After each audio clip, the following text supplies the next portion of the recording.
Hello students, देखिए आज इस वीडियो में आपको मैं सॉलिड स्टेट, ये एक बहुत अच्छा टॉपिक है। इस टॉपिक को क्लियर करना बहुत अनिवार्य होता है क्योंकि इसमें बोर्ड एग्जाम में भी और जो हमारे कॉम्पिटिटिव एग्जाम होते हैं उसमें भी इसमें से क्वेश्चन पूछे जाते हैं।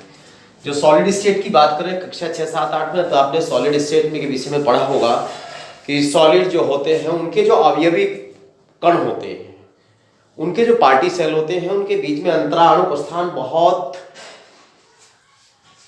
अंतराणु बल जो है बहुत अधिक होते हैं और उनके जो अवयव कण होते हैं उनमें बहुत कम रिक्त स्थान होता है। तो आज हम बात करते हैं कि सॉलिड स्टेट, सॉलिड जो है वो कितने प्रकार के होते हैं। सॉलिड दो प्रकार के होते हैं। सॉलिड दो प्रकार के होते हैं। एक सॉलिड होते हैं क्रिस्टलीन सॉलिड, क्रिस्टलीन सॉलिड, और दूसरे होते हैं नॉन क्रिस्टलीन सॉलिड या a crystalline solid, non crystalline solid या एमॉर्फस सॉलिड, एमॉर्फस सॉलिड।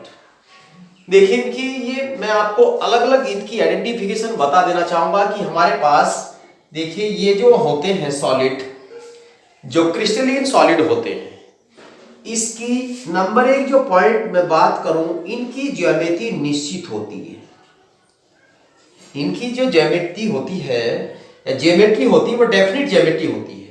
इनकी ज्यामिति निश्चित होती है, इनकी ज्यामिति निश्चित होती है, नंबर एक बात। और इनकी ज्यामिति निश्चित नहीं होती, इनकी ज्यामिति निश्चित नहीं होती, इनकी ज्यामिति निश्चित नहीं होती, निश्चित नहीं होती है। नंबर 2 पॉइंट देखिए, ध्यान से देख लीजिए आप। इनमें अवयवी कण, अवयवी कण निश्चित व्यवस्था में, निश्चित व्यवस्था में उपस्थित रहते हैं, उपस्थित होते हैं, उपस्थित होते हैं। इनकी या इनके अवयवी कणों की, इनके अवयवी कणों की, अवयवी कणों की निश्चित व्यवस्था नहीं होती है। निश्चित व्यवस्था, निश्चित व्यवस्था नहीं होती है। साथ साथ लिखते जाइए आप। नंबर 3, इनके गलनांक, इनके गलनांक निश्चित होते हैं, इनके गलनांक निश्चित होते हैं, इनके गलनांक निश्चित नहीं होते हैं, इनके गलनांक निश्चित नहीं होते हैं, निश्चित नहीं होते हैं। नंबर 4, ये विषम देशिक होते हैं, ये विषम देशिक होते हैं। मैं समझाऊंगा ये देशिकता क्या होती है। विषम देशिक होते हैं, ये समदेशिक होते हैं, ये समदेशिक होते हैं। लिखते जाइए आप।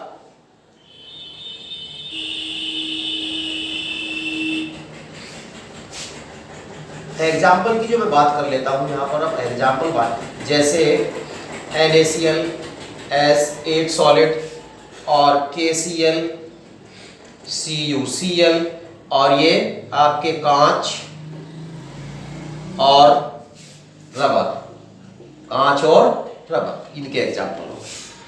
अब देखिए, नोट कर लीजिए आप, जो हमारे पास क्रिस्टलीन सॉलिड होते हैं, इनकी ज्यामिति,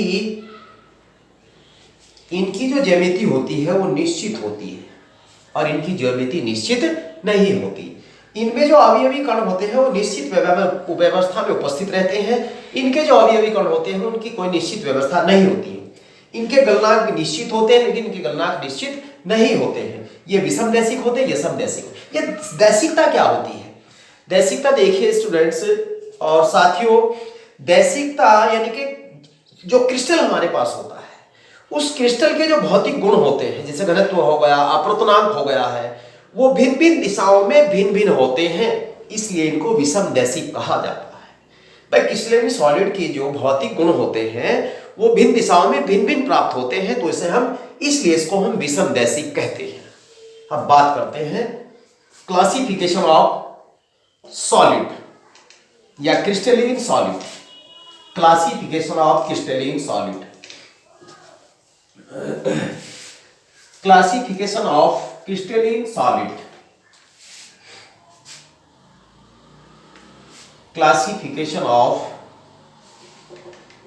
Classification of solid. Crystalline solid. Crystalline solid. देखिए जो हमारे पास क्रिस्टलीन सॉलिड होता है, क्रिस्टलीन सॉलिड की जो हम बात करते हैं, क्रिस्टलीन सॉलिड ये 4 प्रकार के होते हैं। यानी कि अवयवी कणों के आधार पर या जिसके अंदर जो पार्टी सेल होते हैं उनके आधार पर हमारे पास जो क्रिस्टलीन सॉलिड होते हैं वो 4 प्रकार के हैं। क्रिस्टलीन सॉलिड 4 प्रकार के होते हैं। नंबर 1 हमारे पास नंबर 1 होता है आयनिक सॉलिड या मॉलिक्यूलर या आणविक सॉलिड। आणविक सॉलिड, आणविक ठोस, आणविक ठोस या मॉलिक्यूलर ठोस, मॉलिक्यूलर ठोस, मॉलिक्यूलर सॉलिड। अगर इसकी मैं बात करूं, ये भी 3 प्रकार का होता है। देखिए कौन कौन से प्रकार का होता है, लेकिन पहले लिख लेते हैं। हमारे पास ये जो सॉलिड होता है ये आयनिक सॉलिड होता है, आयनिक सॉलिड। और ये हमारे पास मेटल सॉलिड होता है, मेटल सॉलिड। और 4th नंबर का होता है covalent solid, covalent solid. Covalent solid जो हम इसकी बात करते हैं, देखिए हमारे पास जो number 1 molecular solid, number 2 ionic solid, 3rd metallic solid and 4th ये हमारे पास कोवलेंट सॉलिड। अब बात करते हैं, ये भी हमारे पास 3 प्रकार के होते हैं, ए पार्ट, बी पार्ट और सी पार्ट। देखिए इसमें पहला जो हमारे पास होता है ये पोलर मॉलिक्यूलर सॉलिड होता है, पोलर मॉलिक्यूलर सॉलिड। दूसरे नंबर का होता है non polar molecular solid, molecular solid. और 3rd नंबर का होता है hydrogen bonded molecular solid, molecular solid.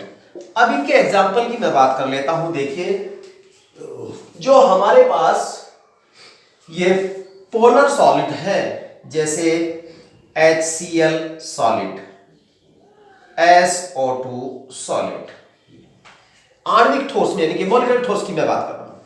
और इसके एग्जाम्पल की जो हम बात नॉन पोलर की हम बात करेंगे, H2 solid, I2 solid, Cl2 solid और AR solid, CH4 solid, CCl4 solid.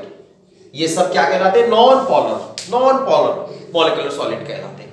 अब हाइड्रोजन बॉन्डेड सॉलिड कौन से होते हैं? NH3 सॉलिड और C2H5OH सॉलिड। ये हमारे पास हाइड्रोजन बॉन्डेड मॉलिक्यूलर सॉलिड होते हैं। अब बात करते हैं आयनिक सॉलिड की हम बात करेंगे। तो आयनिक सॉलिड की हम बात करेंगे, जैसे हमारे पास NaCl है, ZnS है और CuCl है। ये हमारे पास जैसे KCl है, या हमारे पास PbCl2 है, या MgCl2 है, ये सब हमारे पास क्या कहलाते हैं, आयनिक सॉलिड। और जैसे हमारे पास ये Fe और Cu, Ag और Au, ये सब कौन से सॉलिड हो गए हैं, मेटल सॉलिड हो गए। अगर हम बात करें, देखिए हमारे पास जो ये तो होते हैं, ये सब विद्युत के कुचालक होते हैं। हमारे पास जो होते हैं ये विद्युत के कुचालक होते हैं। और जो कोवलेंट सॉलिड होते हैं हमारे पास, वो Bn,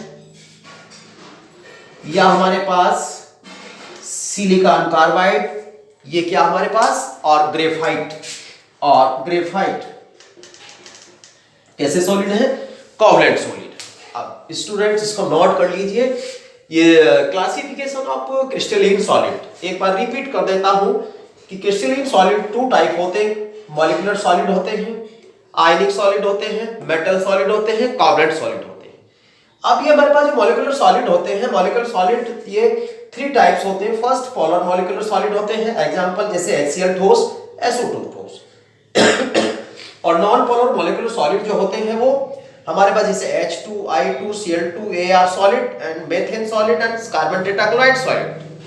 अब आयनिक सॉलिड जैसे NaCl, KCl और ZnS and CuCl।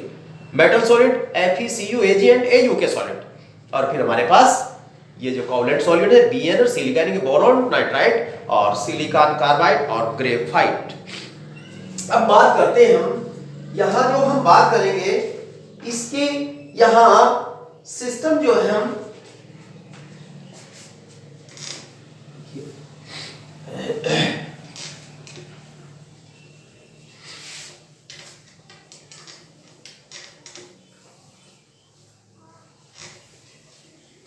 Crystal lettuce की बात करेंगे। क्रिस्टल लेटिस, क्रिस्टल लेटिस क्या है? क्रिस्टल लेटिस देखिए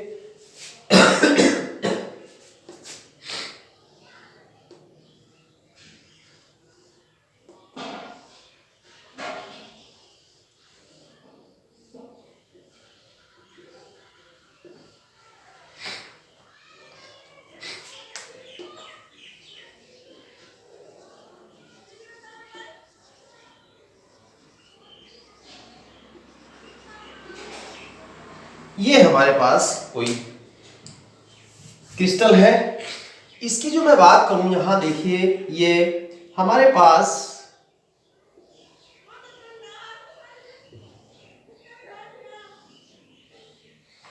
देखिए ये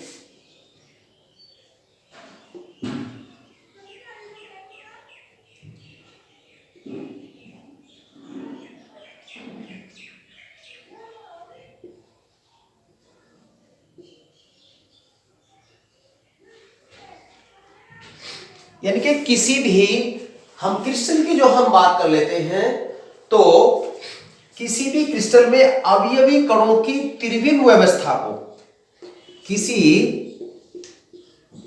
क्रिस्टलीन सॉलिड में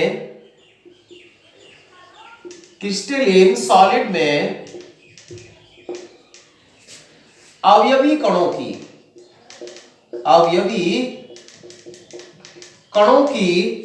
त्रिविम व्यवस्था को क्रिस्टल लेटिस कहते हैं। क्रिस्टल लेटिस कहते हैं। ये हम बात कर, देखिए हमारे पास ये जो हम बात कर रहे हैं, देखिए त्रिविम जो व्यवस्था हो गई है, त्रिविम जो व्यवस्था, इसको हम क्रिस्टल लेटिस कहते हैं। अब बात करते हैं यूनिट सेल की। यूनिट सेल किसे कहते हैं? देखिए किसी भी क्रिस्टल में या किसी क्रिस्टल का वह छोटे से छोटा भाग, मैं डेफिनेशन लिख देता हूं, यानी कि हमारे पास ये क्रिस्टलाइन सॉलिड है, तो किसी क्रिस्टल का ये यूनिट सेल की मैं बात कर रहा हूं, यूनिट सेल की बात कर रहे हैं, किसी क्रिस्टल का वह छोटे से छोटा भाग, छोटे से छोटा वह भाग जिससे क्रिस्टल का निर्माण होता है, जिससे क्रिस्टल का निर्माण होता है, क्रिस्टल का निर्माण होता है, उसे यूनिट सेल कहते हैं, उसे यूनिट सेल कहते हैं। दूसरी डेफिनेशन भी है कि किसी भी क्रिस्टल में कि एक जो छोटी से छोटी इकाई की पुनरावृत्ति होती है, यानी कि उसकी पुनरावृत्ति होती है, उसे यूनिट सेल कहते हैं। अब बात करते हैं हमारे पास जो ये यूनिट सेल होते हैं, यूनिट सेल कितने प्रकार के होते हैं, यूनिट सेल कितने प्रकार के होते हैं। देखिए यूनिट सेल की हम बात करेंगे। यूनिट सेल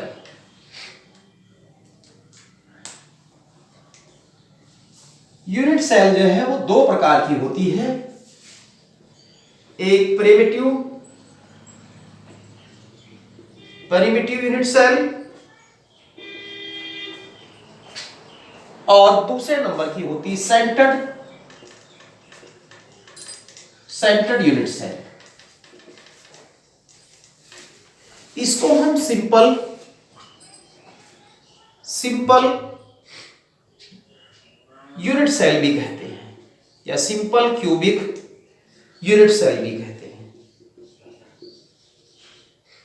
ये क्यूबिक सिस्टम की हम यहां बात कर रहे हैं। ये मैं इस तरह अगली वीडियो में आपको समझाऊंगा ये क्यूबिक सिस्टम क्या होता है, और हमारे पास 2 डायमेंशन, 1 डायमेंशन, 3 डायमेंशन, ये पूरी मैं चीजें आप लोगों को समझाऊंगा। अब हम जो बात कर लेते हैं, हमारे पास जो सेंटर्ड यूनिट सेल है, ये सेंटर्ड यूनिट सेल 3 प्रकार की है। देखिए कौन कौन सी हमारे पास सेंटर्ड यूनिट सेल जो है वो 3 प्रकार की होती है। पहली body centred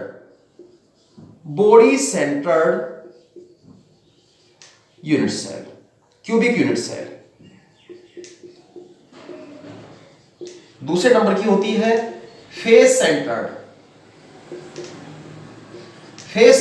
cubic unit cell, और एंड सेंटर्ड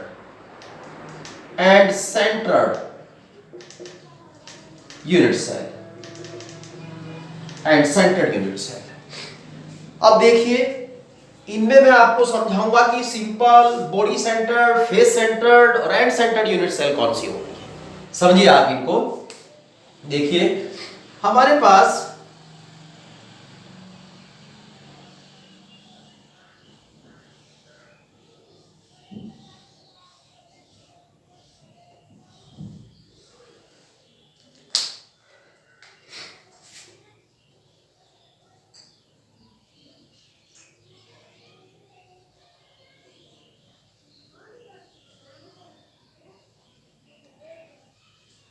देखिए ये हमारे पास प्रिमिटिव यूनिट सेल है या simple cubic unit, CCS, simple cubic unit cell, simple cubic unit cell.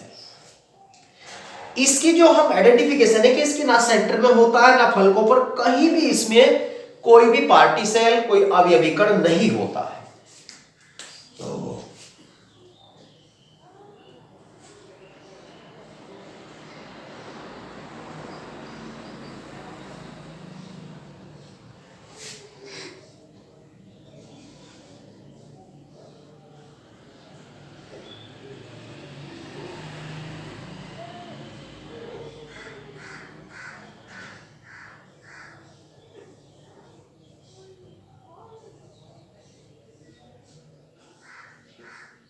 ये मैं बता देना चाहूंगा आपको। देखिए बॉडी सेंटर्ड, कोनों में तो 8 होते ही होते हैं हमारे पास। ये परमाणु भी हो सकते हैं, ये अणु भी हो सकते हैं, ये आयन भी हो सकते हैं। सब में 8 कोनों में हम ले लेते हैं ये अवयवी कण।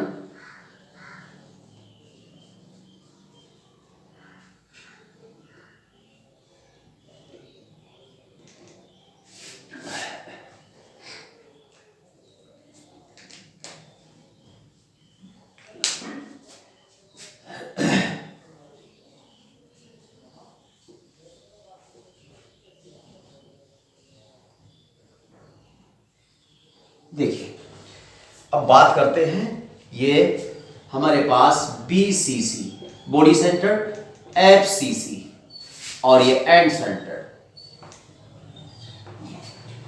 देखिए अब जो बॉडी सेंटर्ड की बात करते हैं तो इसमें बॉडी में एक हमारे पास परमाणु हो सकता, अणु हो सकता, आयन हो सकता है। और जो मैं यहाँ फेस सेंटर्ड की जो हम बात कर रहे हैं स्टूडेंट, तो फेस सेंटर्ड में हमारे पास इसकी जोन यानी कि कोई सा भी हमारे पास क्यूबिक होता है, घन होता है, उसकी हमारे पास 6 भुजाएं होती हैं और 6 के 6 भुजाओं पर एक एक हमारे पास यहां पार्टी सेल होता है। और ये हमारे पास ये रहा एंड सेंटर्ड। एंड सेंटर्ड देखिए ये हमारे पास सिंपल क्यूबिक यूनिट सेल है, body centred cubic unit cell है, face centred cubic unit cell है and end centred cubic unit cell है। अब हम बात करते हैं कि हमारे पास कि एक यानी कि बॉडी सेंटर्ड की बात कर ले, एक यूनिट सेल में कितने एटम होते हैं, एक यूनिट सेल में कितने एटम होते हैं। देखिए मैं यहां आपको समझाता हूं, एक यूनिट सेल में कितने एटम होते हैं। एक यूनिट सेल में जब हम अवयव कणों की संख्या हम ज्ञात करते हैं तो इसमें हम यहां पर इसे ज्ञात करने के लिए देखिए फार्मूला होता हमारे पास, फर्स्ट अवयवी कण, अवयवी कण बराबर 1/8, 1/8वां भाग होता है, यानी कि यहां कोने के अवयवी कण, कोने के अवयवी कण। नंबर 2 फलक के अवयवी कण के कितने, अवयवी कण बराबर 1/2। और नंबर 3 केंद्र के अवयवी कण बराबर 1। और नंबर 4 कोने के अवयवी कण बराबर 1/4। देखो अब हमें एक यूनिट सेल में हमें यानी कि सिंपल क्यूबिक यूनिट सेल की यदि मैं बात करूं तो इसमें एक यूनिट सेल में कितने परमाणु होते हैं।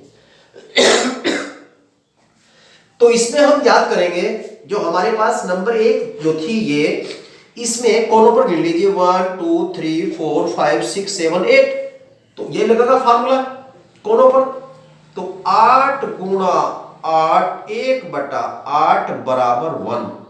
अगर मैं सिंपल क्यूबिक यूनिट सेल की मैं बात करूं, परमाणुओं की संख्या 1 होती है। सिंपल क्यूबिक यूनिट सेल में परमाणु की संख्या 1 होती है, याद है। अगर हम बात करें यहां बॉडी सेंटर्ड की बात करें तो बॉडी सेंटर्ड के लिए कोने के अवयवी कण भाई बराबर 8 गुणा 1/8 बराबर 1। और केंद्र में कितने हैं, 1, तो 1 + 1 बराबर 2। ये हमारे पास बॉडी सेंटर्ड यूनिट सेल में 2 परमाणु होते हैं। बात करते हैं यहां 8 × 1/8 =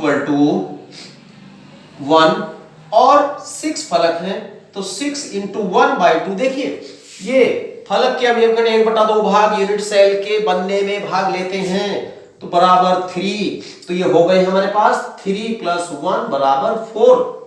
अगर बात करें फेस सेंटर्ड यूनिट सेल में कितने परमाणु होते हैं, 4 होते हैं। अब बात करते हैं इसकी 8 × 1/8 बराबर 1 और 2 × 1/4 कितना हो गया 1। तो इसके अंदर कितना है 1/4, 1/2 तो कम एटम आते हैं। अब बात करते हैं, देखिए यहां चलिए नेक्स्ट जो टॉपिक होगा वो हम यहां पर किसी भी परमाणु में यूनिट सेल में परमाणु की हम त्रिज्या कैसे निकालते हैं।